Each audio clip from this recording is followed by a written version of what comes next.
Thank you, Linford. Yeah, you did a whistle-stop tour there. It's exactly what we were asking for. Some people, especially the people who've made contributions in Britain and the changes in society that have been pushed by Black people. So really appreciate that. And if people have got questions, feel free to ask them. I've got a couple myself in case it goes quiet now. But yeah, there was an opportunity for people to ask Linford questions directly if anyone has questions. It's just a taster of the type of sessions that Linford puts on. We'll share details about the upcoming sessions for people that are in this room and wider as well, Linford. So yeah, guaranteed, I'm sure we'll be attending at least one or two of those in the next coming weeks. But yeah, can I see any hands up? Is that a hands up, Louise, or a thumbs up? Thumbs up, I think. Yeah, I couldn't find a hand one, so that would be the second find. Well, it worked.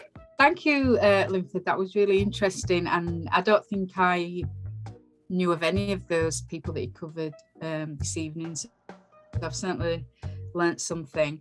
I was interested in the first character. Was it Pablo Frank? Pablo Frank. Yeah, and what you said about him. He entered the circus at about 11 years old, which would have been about, I think you said. Yeah, he was an orphan by then. Yeah, I'm really intrigued in what you said, that there's no record of him experiencing racism, even though when he was born, actually slavery hadn't been abolished. I just find that really incredible. Can't get my head around that. Yeah, it's more so you're saying there's no evidence. There are no records. There's no records. So it doesn't mean to say that he didn't. It just means there's no record. No, it doesn't mean that. Right. Okay. Okay. Joy, I can see you've got your hand up, and hopefully that's unless there was anything you wanted to add to that, Louise and Linford. But Joy's got a hand up, so unmute yourself as well, Joy. Good to see you again as well. Okay, if Joy isn't unmuted soon, unmute myself and actually see myself would be a good idea as well. Cool. Hi, everybody. Hi, Joy. Hello. Hi. Linford, that was absolutely spellbinding. Thank you very, very much. It was, it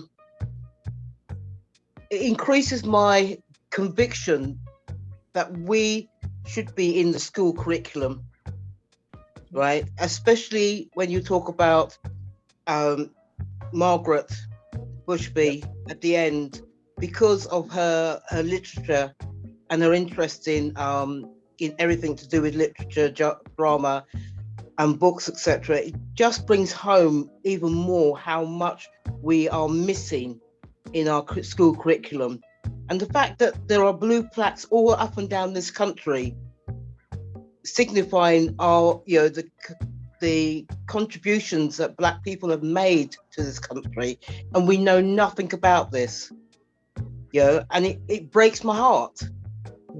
But people like you, and with the forces that are behind us, we will see a day when this will be just normal in our school curriculums, or at least given us a choice in our in further education and our universities. And it's not just left to the universities such as SORAS and maybe Bedford and a few others. But yeah, thank you. It's great.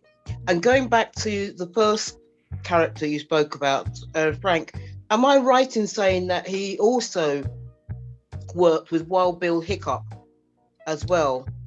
I'm not certain about that because I haven't got any information to say that he went abroad. No, when Wild Bill came to this country. Oh well, maybe he might have worked with him if he did come to this country. Yes. Yeah, it would have been about because that remember he was one of the foremost. But again, it all depends on when Wild Bill Hickok lived, because I'm not certain at what point, because by the 1860s, Fang died in 1871. Mm-hmm. So I'm not certain about the actual timeline. Time frame, yeah. It's just that Wild Bill Hickok was invited by one of the largest circuses in the UK, and given the colour that you you gave about this about Frank, and the horse's interests in horses and so forth, it kind of rang a bell with me that Wild Bill Hickok and his troop would have been involved in that in some way, because the timelines are about the same. Okay. But I'm going to do some homework on that. I'll check that out myself. You've lit a candle underneath something that's of interest to me. But thank you again. Okay. Thanks for your question, Joy. I could see that Samantha had a hand up. I don't know if it was by mistake, 'cause it's gone down, Samantha, but feel free to chip in now if you do want to ask something. I know you're in sunny Florida, so... Hello, no, actually, hello. It was actually raining, so it's not that sunny. Okay. Just to back up with what Joy said about, it should be, in the curriculum, because we see the same people again and again, the classics, which have their place, but, there's more than, the Brontes or Shakespeare, they have their place.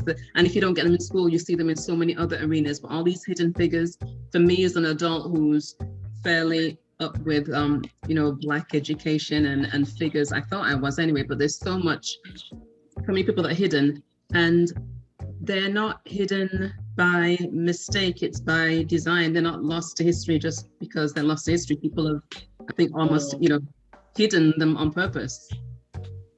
So that's just something that brought to my attention. They're not celebrated because, I believe so. So that is very true. Many of them are hidden on purpose, partly because of slavery, partly because of colonialism, and partly because of just racism. Exactly. They don't want the truth to be told. They don't, and it would benefit everybody, children, people, not just children, people of, all races and colors. So just for some, parity and equality. I really appreciate you sharing these hidden figures, hidden to me, but now they're in the light. So now we can share the knowledge. Thank you so much. Okay, thank you. Thanks, Samantha. Corinne, I can see you've got your hand up. Do you want to unmute? That was me. I muted you trying to unmute you, so I'll stop. There you go.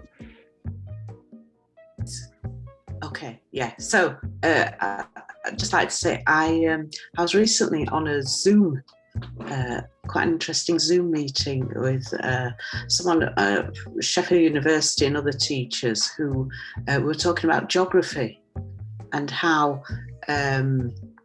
geography in the curriculum shapes children's view, especially of countries that aren't in the Northern Hemisphere and lots of parts of Africa.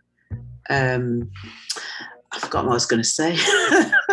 What was I going to say? Yeah, just that whole thing of, being able to, that was it. Okay, so what we were saying was, they were saying, there were even people on there who were, they were tasked with changing some of the geography textbooks. So if you read some of the geography textbooks, they are horrendous about what they say about other countries of the world. And I was putting in the chat, get rid of them. They serve no purpose. And they were like, oh, well, we can only do it bit by bit. And we are doing, we are just, they're adding in things and editing, certain pages, which is ridiculous. And I was fuming. I was like, how dare you? How dare you sit there and tell us that this curriculum, the curriculum which purposefully, dismisses people at a whim because they want to. And then when things that they should be included, oh no, they'll just cherry pick and take, little snippets. And then they were saying, oh, well, it'll take 20 years if we want to replace all the geography, books and things. And it's like, do you know what? I did point out to them that children these days have got other sources of information, so they can sit there for the next 20 years and try and tell youngsters that, this is what they need to learn for not just geography, but other subjects when they are going to get their information. And children will get their information directly from the horse's mouth as well. Especially these days, it's not a closed world. No. It is not a closed world. And they need to, wake up. I agree, Corinne. I think you've just reminded me that I was educated looking at a global map that had Africa small and Europe and America disproportionately big. And it's British little Empire things. pink. That's it. Yeah, it's the little things like that where we can discredit the size of Africa just by the fact that they're educating us with that idea and being able to publish it. Sorry, Linford, go ahead. And now you can fit the United States, you can fit China and Europe into Africa and still have lots of space left. Yeah, it's deliberate. And interesting what you were talking about, the curriculum. The way to deal with the curriculum is people have to make sure that they read everything themselves and actually do something about it, put the pressure on them. There was a sociology book, I believe, came out a year or two ago. And what it said in there, it actually described Caribbean families as having no fathers, or very few Caribbean families had fathers. And some people actually really got into it and, basically told them straight, they've got to take that out. And eventually they had to take it out. It's happening all the time. Yeah. And to do that, we need to have the voice to press back against them, don't we? If they're just getting away with it all the time, they'll continue doing it. They do. Yeah. Liz, thanks for joining us again. I can see you've got your hand up. Do you want to unmute? Brilliant. Thank you. I don't know if I look decent enough to put the camera on. And evening, everybody. But Corinne spurred me to put my hand up actually because so can you hear me? Yes, loud and clear. It's fine. Now, do you know 3 has got a problem in this area? So I've just got a new 3 contract. So I should go back to the shop and tell them to keep the phone. But yes, so thank you. Where's our speaker? There you are, Linford. Thank you, Linford. Yeah. How would I ever forget that name? It's one of our runners. That's fantastic. Bless you. So the thing that Corinne said, well, the 3 points. I've got a business, the map, and I've forgotten the 3rd thing already. The curriculum that you said. Yeah. So the business is one of the things that I thought, oh, he's talking about business. Oh, I'll never understand what he's talking about then. And it's literally in my head that we've got a problem with business, and we're never going to be able to understand how to do business. And it's sort of something that's in our DNA possibly, that entrepreneurship. My son's sort of just given up work and he's set up his own business, and I'm like still pulling my hair out. How are we going to live? What's going to happen? Because he was a teacher, and I thought, that's a good job. They always want teachers. Why would you leave a job with a pension when you could have go out and And another friend said that he works on, was it on the market when you trade? He trades. Is it trading? Sole trader.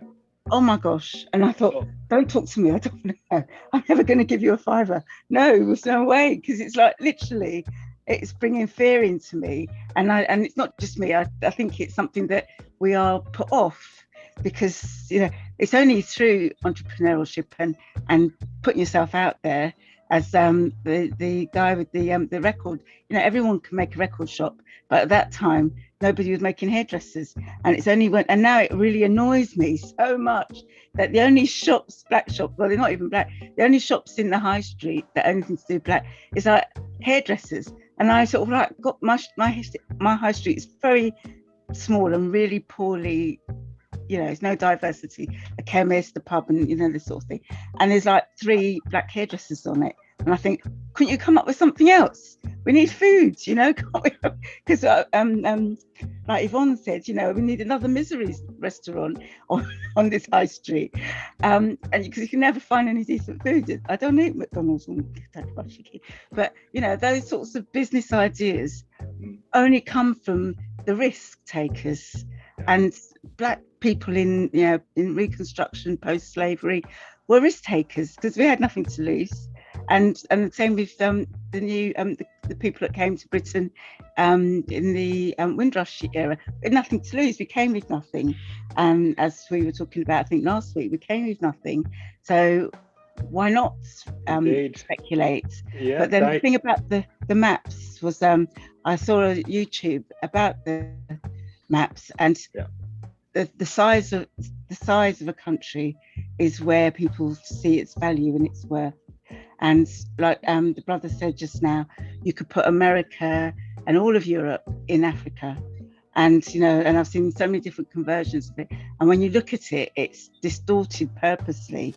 So Greenland looks as big as Africa, but Greenland's probably as small as Scotland kind of thing in reality. I mean, why has Greenland got a big cake? You know, I know the Vikings were a big deal, but there's no reason for Greenland to have such a big cut of the atlas or the globe. Agree. Yeah. Thanks, Liz. And the last bit was